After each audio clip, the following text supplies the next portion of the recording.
Hi, this is Shirley Jones, and you're listening to TV Confidential. Nighttime was morning, and morning was noon. Ed Roberts, along with guest Pat Boone. Pat can soon be seen in Our Crossroads. Our Crossroads, a true story of family and faith that also stars Michael Learned, Tom Wopat, Kevin Sorbo, and Dean Cain. Our Crossroads is scheduled for wide release later in 2025. Pat's new single, My Stupid Tattoo, available Spotify, Apple Music, Amazon Music, wherever music is sold. Pat Boone also hosts the popular Pat Boone Hour on Sirius XM Radio, while his most recent album, Country Jubilee, also available wherever music is sold. To keep up with Pat Boone, you can follow him on Facebook, Instagram, Twitter, the Pat Boone channel on YouTube, and patboone.com.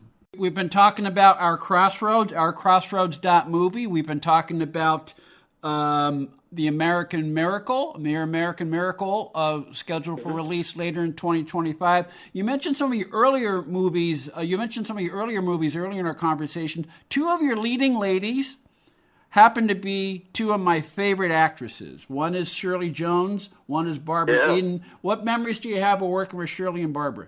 Well, wonderful memories, and of course you left out Anne Margaret. I got to give you something to do, Pat. From State Fair. That's right. but Shirley Jones, goodness, she was the victim of a publicity thing that was totally unexpected. Mm-hmm. When we were making April Love, and that was just my second film. I did Bernadine, and went right from that into April Love with Shirley Jones, and the same director actually, Henry Levin. And when we got to a scene in which I was a city boy and come to the country and was on the Ferris wheel with this country girl I was already entranced by, and there were songs. The song Richard Rogers wrote for me for State Fair, Willing and Eager. It was Oscar Hammerstein had passed, but Rogers wrote, I think, the most erotic lyric of anything they ever wrote, which is willing and eager and hungry and and happy to be half of you and me. Yes. And it was really a sensual kind of a song. Mm-hmm. And Shirley sang a little of it in the film with me. Now, wait a minute. Am I mixing up? No, that was State Fair. Yeah. No, Shirley Jones. That was Anne Margaret, State Fair. April Love, she did sing a little bit of April Love with me in the film.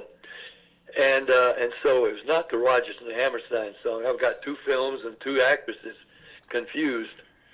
But Shirley was a down-home, wonderful young lady. She was married already to a really hip kind of a guy. Jack Cassidy, yeah.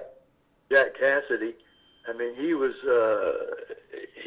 really hip and Hollywood style, but Shirley was still somewhat of a country girl, as was Anne Margaret when I filmed with her. Mm-hmm. And so we got along just great. But when in that scene in the movie in the Ferris wheel out in the country fair, Henry Levin says, as you end that song, lean in and kiss Shirley Jones. I said, wait a minute, that's not in the script, Henry. And he said, no, but we got to see you kissing the leading lady. I said, well, I know this sounds naive, but I haven't talked to my wife, Shirley, about kissing scenes in the movies. I mean, this is new for me, and can we do this later in the film rather than right now in the film, early in the film? And he said, well, this is a perfect place. I mean, right at the end of this music scene in which she's telling you that you didn't have to be nervous about being with her, and letting you know that she's ready to be kissed. And so I said, well, if I can just do it a little later in the film, I want to talk to my own wife, Shirley, to make sure it's okay with her. Now, I know that sounds naive, but remember, I was not going to be making movies. I thought when my career began, I was going to be a teacher preacher, which is what I was planning to be at North Texas State when I got the record call and then the movies, and it all happened so fast. So that evening I talked to Shirley Boone, and she said, look, I'm way ahead of you. You got a 7-year deal, movie deal at 20th Century Fox. I know there's going to be some kissing going on. but just promise me one thing. I said, anything. She said, you won't enjoy it. I said, I promise. I came back to the studio ready to kiss Shirley Jones, but believe it or not, it had hit the Hollywood trade papers already that Pat Boone had refused to kiss the leading lady in the movie April Love. And they assumed it was for religious reasons. Yeah. And it was not for religious reasons. I just wanted to stay married. That's right. And so, but it was too late, and we were getting telegrams and letters. 20th Century Fox, the head of the studio was upset about it. We're already getting all this mail and phone calls saying, stick to your guns, boy, finally, there's somebody with morals in the movies. So, you don't have to kiss her. Don't do it. Kiss your wife. And so I did not kiss Shirley Jones in the movie. So 50 years later, and nobody knows about this really because we keep forgetting to go get film that I know exists, the video. We did finally do that kiss with Marty Ingalls, her husband's permission, and my wife Shirley's permission, and they did a screening of a refurbished film on April Love, and for people to come see. And they interviewed, there was some press interviewing me and Shirley Jones afterwards, and we were sitting in 2 directors' chairs. And I told Shirley, look, let's do this kiss we've kidded about for years. My wife Shirley said, yeah, you can have 1 kiss, and Marty Ingalls said, sure, you can kiss. And he was used to Shirley Jones kissing in movies. Yes. And so, sure enough, I said, and on camera, I said, I'm going to direct this, and we're going to get closer and closer. Remember, we're just 2 kids barely out of our teens. It's not going to be something out of one of those movies where I slam you against the wall. It's like Fatal Attraction. Yes. So it's just going to be a little tender kiss. Mm-hmm. So she said, yeah, I agree. And there's Marty Ingalls. He was there and watching, and Shirley Boone wasn't there. But it's on film. So I lean in, I get closer and closer, and then as I'm about to kiss her, Shirley Jones turns her cheek to me. I said, oh, no. No, it's on the lips. So it was just this. Just that. That's all it was. Just like a teenage little first kiss. Sweet little kiss, yeah. And we did film it, and Marty Ingalls was pleased with it, and Shirley was glad to hear the report of it, mm-hmm. that it was just that. But it was 50 years after we did the film. Yeah. Stay with us, folks. We'll be right back. This portion of TV Confidential is brought to us by our friends at Front Porch Realty, the community of realtors in the Northern Bay area of California that is committed to finding the solution that is best for their clients. Whether you're a first-time home buyer or looking to sell or lease your property in Northern California, call Karen Strain at 415-886-7411 or visit frontporchrealtygroup.com for more information on how they can help you. One more item. If you're starting a company, particularly one that is in an emerging market, you know that averting any sort of legal dispute is crucial to your business plan. Our friends at Tectonic Law offer an array of services that can help you avoid and preempt future litigation while also developing and protecting your intellectual property and intangible assets. Tectonic Law serves the needs of a host of emerging industries throughout California and beyond, including industrial designers, beverage makers, artists, farmers, retail stores, health practitioners, wellness experts, cosmetics manufacturers, nonprofit organizations, innovators in sustainable practices, and libraries. Go to tectoniclaw.com to learn more about how Tectonic Law can help your business thrive. tectoniclaw.com. Rock solid representation for groundbreaking industries. Hi, this is Stephanie Powers. You're listening to TV Confidential. Grab your jacket, man your gun, all hands on deck. Battle stations, everyone, all hands on deck. I don't remember if you kissed Barbara Eden in All Hands on Deck, but what was it like working with her? Well, it was a joy. She was a real pro, of course. And you know, when in these scenes, you have to portray what the script calls for and act like. And you know, I could be physically, emotionally attached to Barbara Eden. She was a wonderful woman. I also knew Aunt Sarah, her husband, a big Indian. Yeah, he played Cochise. Yeah, Cochise. In Broken Arrow. I was aware of him, so we were pretty chaste in our love scenes, but we did what the script called for and enjoyed it. Wait a minute, I should have said I enjoyed it.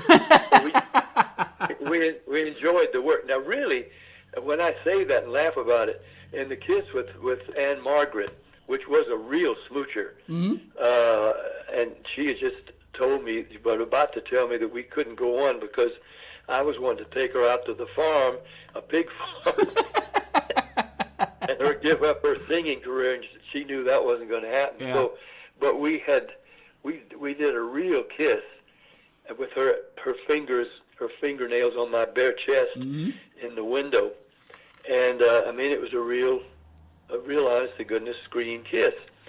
And later, I had not seen how it looked until I was in a screening in England. It was a first screening of the movie at a premiere. Yes, premiere, yeah. And Shirley and my little girl, my little daughter Cherry, about 6 years old, was in the seat between Shirley and me, Shirley Boone.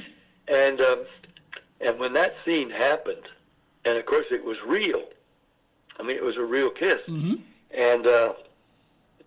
a little bit too long for comfort, and especially with sitting next to Shirley and my little daughter. So my daughter reached up and whispered something to Shirley, and I didn't know what it was. And so when we got back to the hotel there in London, I said, "What was it Cherry said to you in that kiss scene?"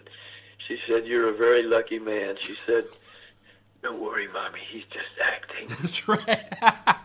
Just acting. And so my 6-year-old daughter got me out of trouble. That's right. With her mama. Her mama. And then I told her, look, she was, that's true. I said, in that filming, we were lip-syncing the song, which she both sang a little of it, and I sang all of it, of this amorous song written for me by Richard Rodgers.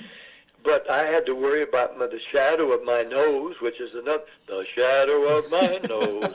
I had to watch out for the posture and her position, and it was lip syncing, and it was work. Yeah. And so, I mean, it was work, and I can't say that I didn't enjoy it, since it was Anne Margaret after all, but it was work.